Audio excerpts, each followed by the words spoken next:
Здравствуйте, в эфире новостная служба Центральноазиатского телевидения сегодня. В студии Андрей Рябченко и далее в программе. Убит таджикский оппозиционер Умарали Куватов.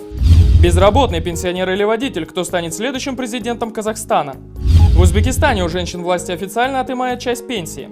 Полное предсмертное интервью с убитым оппозиционером Умарали Куватовым, которого официальный Душанбе объявил экстремистом. Прошедшей ночью в Стамбуле совершено убийство, которое уже сравнили со смертью Бориса Немцова в Москве. Выстрелом в голову убит лидер оппозиционного объединения «Группа-24» Умарали Куватов. Покушение на оппозиционера произошло вчера ночью в одном из районов европейской части Стамбула. Куватов был расстрелян в упор. Он приехал туда вместе с супругой, сыном и двумя соратниками. Оппозиционера якобы пригласил его знакомый Сулейман Каюмов. Во время ужина приглашенные почувствовали себя плохо и вызвали скорую помощь. Куватов вместе с Каюмовым вышли на улицу, где к ним подбежал неизвестный, который что-то коротко произнес и нажал на курок. Оппозиционер был убит мгновенно, Каюмов же скрылся с места преступления. Супруга убитого Кумринисо Джаборова была госпитализирована вместе с детьми. Сообщается, что жена оппозиционера, он сам и их дети во время ужина были отравлены. Сейчас Джаборова и ее дети находятся в реанимационном отделении одной из клиник Стамбула, где им оказана медицинская помощь. Каюмов задержан и допрашивается турецкой полицией в связи с убийством. О том, что же случилось, мы спросили ближайшего соратника лидера группы 24 Шарафеддина Гадоева, который скрывается от официального Душанбе в Испании, где получил политическое убежище. Двое детей Умарали Куватова, Усман и Абубакр, а также его супруга в тяжелом состоянии находятся в больнице. Их жизни ничего не угрожает. Турецкие медики оказали супруге и детям Куватова всю необходимую экстренную помощь. Полагаю, что в ближайшие дни состояние их здоровья улучшится.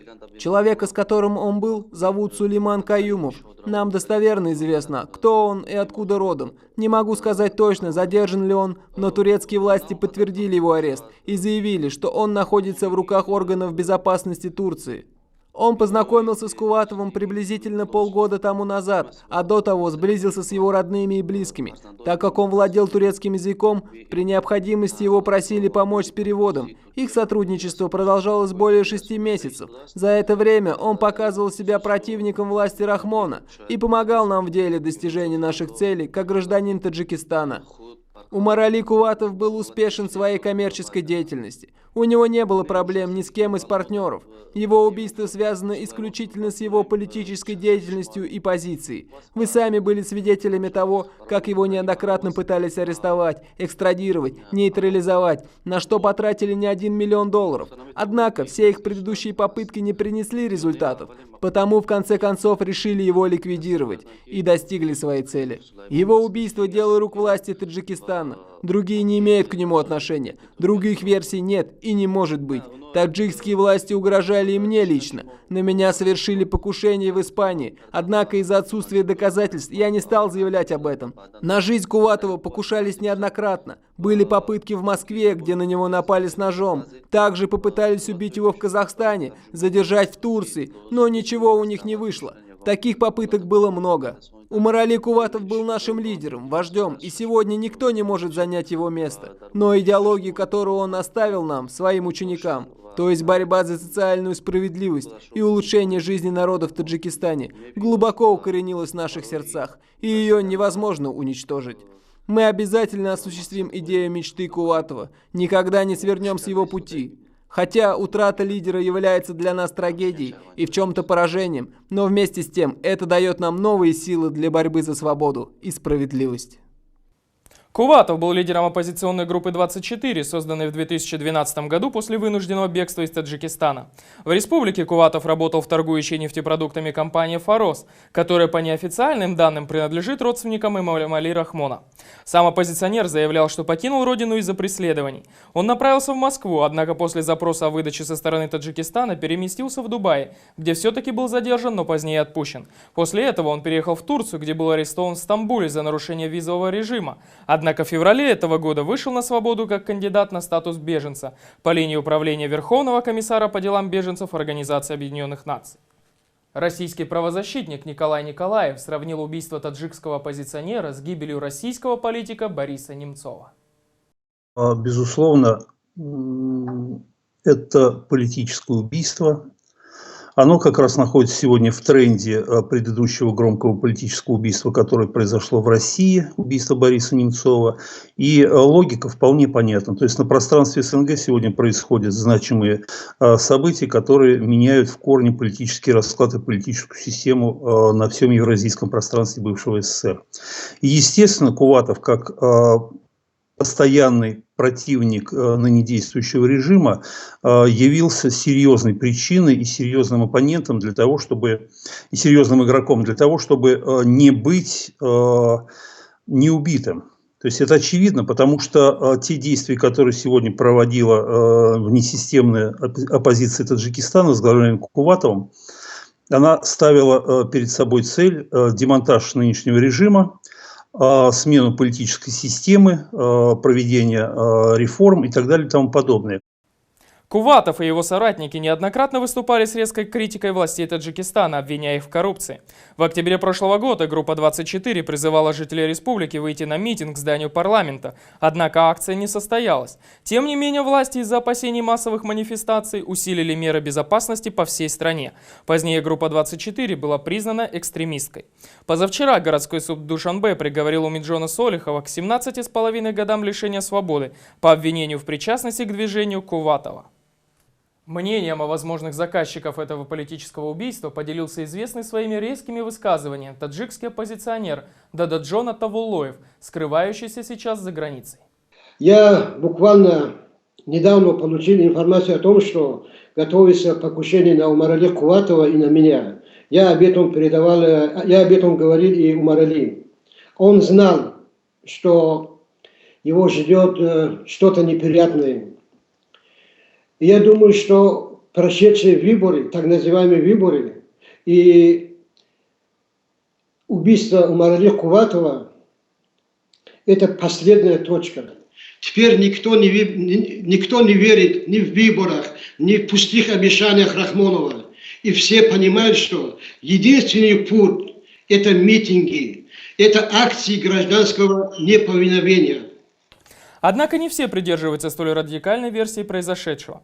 Первый заместитель директора Центра стратегических исследований Сайфулло Сафаров, комментируя громкое убийство, подчеркнул, что хоть Куватов и занимался очернением Таджикистана, но правительство не заинтересовано в его убийстве, сообщила Азади. Куватов был убит за пределами Таджикистана, в Турции, и вся его политическая и экономическая деятельность велась за пределами родины. Поэтому не было никакой необходимости правительству Таджикистана организовывать покушение на него. Так получилось, что именно нашему телеканалу покойный оппозиционер дал последнее в своей жизни интервью. Мы повторим его в сегодняшнем эфире, тем более, что в прошлый раз мы показали не все отснятые кадры. Многие из них были очень риски, но сейчас, в свете произошедшей трагедии, мы обязаны их показать. Тогда мы поговорили с оппозиционером не только о Солихове и судьбе группы 24, но и о прошедших парламентских выборах. Подробнее в конце нашего выпуска, а пока мы переходим к другим новостям. К сегодняшнему дню на внеочередные президентские выборы в Казахстане свои кандидатуры выставили 10 человек, среди которых есть пенсионер, водитель, безработный и начальник АЗС. Однако до сих пор главный фаворит Нурсултан Назарбаев не спешит вступать в гонку. 15 марта завершится период выдвижения кандидатов на пост президента Казахстана. Среди желающих попробовать себя глава Союза мусульман республики, представитель коммунистической партии и женщина-кандидат. Многие задаются вопросом, когда же официально вступит в гонку действующий президент страны Нурсултан Назарбаев. Сегодня же глава казахского государства заявил, что, цитата, «Я получаю 1000 писем людей, которые поддерживают это, которые просят выдвинуть меня свою кандидатуру. Мои личные планы были совсем другие, честно говоря. Я руковожу Казахстаном, может быть, пора менять декорацию». Не означает ли это, что Нурсултан Назарбаев может проигнорировать выборы и уйти на давно заслуженный покой? Несмотря на громкие заявления политики, аналитики так не считают. Эксперт Центра изучения Центральной Азии и Кавказа Института востоковедения Российской академии наук Станислав Причин в интервью РИА Новости высказал следующее. Он ждет от общества, чтобы лишний раз подтвердилось, что оно хочет видеть его президентом. Это не какая-то игра «пойду, не пойду». Это игра, скорее всего, в то, чтобы добиться, чтобы общество ждало и просило его прямым текстом. А теперь традиционная рубрика «Новости одной строкой». Исламское государство каждый год зарабатывает до 1 миллиарда долларов на перевозках афганского героина. Об этом заявил глава российской наркополиции Виктор Иванов. Рыночный курс национальной валюты Таджикистана резко снижается по отношению к доллару. В качестве причины называют экономическую ситуацию в России в связи с санкциями и последовавшее снижение объемов денежных переводов от мигрантов. Киргизия увеличивает акцизы на алкоголь и нефтепродукты в соответствии с правилами Евразийского экономического союза. Таджикистан готов амнистировать своих граждан, воюющих в других странах, если они возвратятся с покаянием. Закон об этом принял парламент республики. Убийство семьи узбекского милиционера в Наманганской области не было заказным. МВД Республики Узбекистан заявило, что разбойное нападение связано с целью наживы. Однако его итогом стало убийство матери, жены и 4-летнего сына милиционера, тела которых преступники сбросили в реку. Рабочие мигранты из Таджикистана, получившие патенты на работу в России в апреле-декабре прошлого года, смогут работать по ним до полного истечения срока их действия. Об этом заявил сегодня вице-премьер России Игорь Шувалов. Узбекским женщинам высчитывают из трудового стажа время по уходу за ребенком. В результате пенсии, которые и так не отличаются внушительностью, уменьшаются еще больше. Ташкентом продолжается политика отъема части пенсии у лиц пожилого возраста. Социальные службы, пересчитывая ранее начисленные суммы, исключают из трудового стажа годы по уходу за ребенком. У кого-то это год-два, а у кого-то 5, 7 или 8 лет. Это происходит из-за подписанного Исламом Каримовым в 2010 году нового закона. Если раньше отпуска по уходу за детьми добавлялись к трудовому стажу, то теперь вне зависимости от количества детей и времени, проведенного в отпуске, женщинам добавляют только 3 года. Загвоздка состоит не столько в принятых поправках, сколько в том, что закон начали применять обратным числом, пересчитывая пенсии тех женщин, что вышли на пенсию даже до принятия поправок в закон.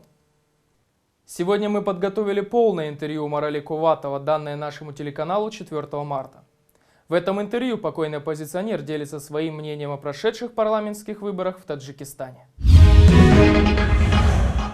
Нашему телеканалу удалось взять эксклюзивное интервью скрывающегося лидера, обвиненной в экстремизме и запрещенной в Таджикистане, группы 24 Умарали Куватова. В принципе, я с этим человеком даже не знаком. И мы с ним даже нигде не общались, не встречались. И не было никаких встреч в группе 24 или в оппозиционной группе. Арест этого человека, тем более, что человек сам полетел в Таджикистан. Его никто как бы не толкал туда. Он туда поехал, даже не думал ни о чем. Его арестовали, и я знаю, что ему дали почти 16-17 лет. Правительство сегодня практически выполняет такую миссию.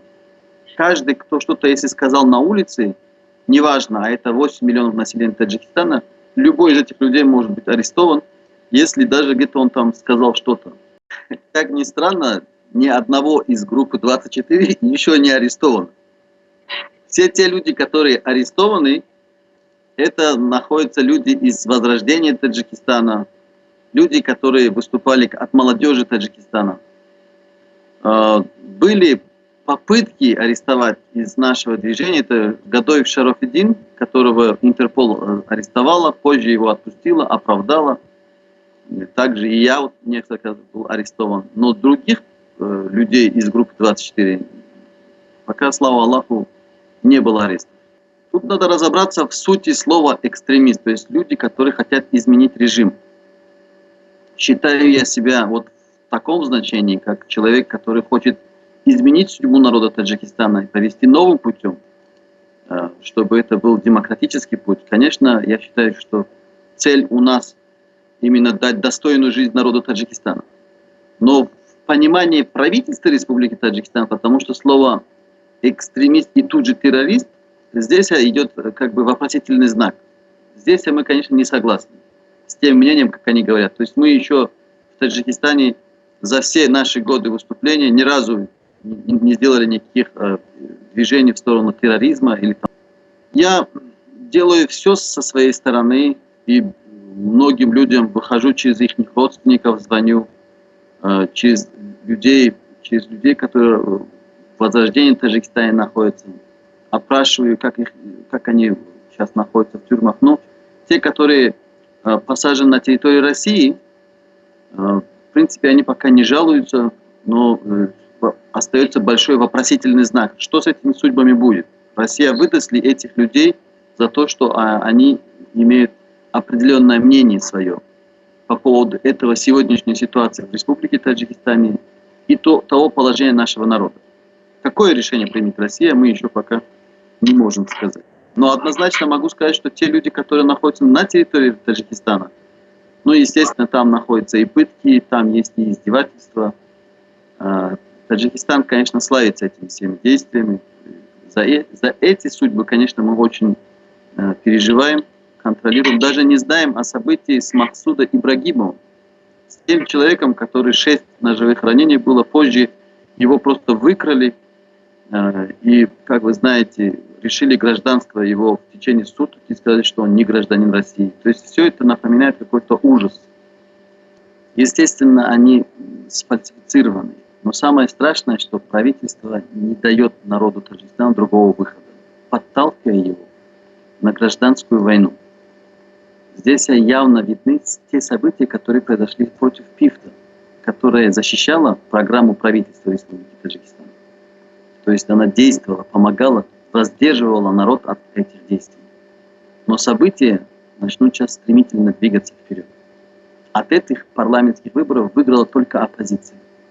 То есть мы 3 года предупреждали, и в течение 3 лет мы пришли к тому, что и президентские выборы, и парламентские выборы прошли по той же схеме, которой все эти годы этот режим держится.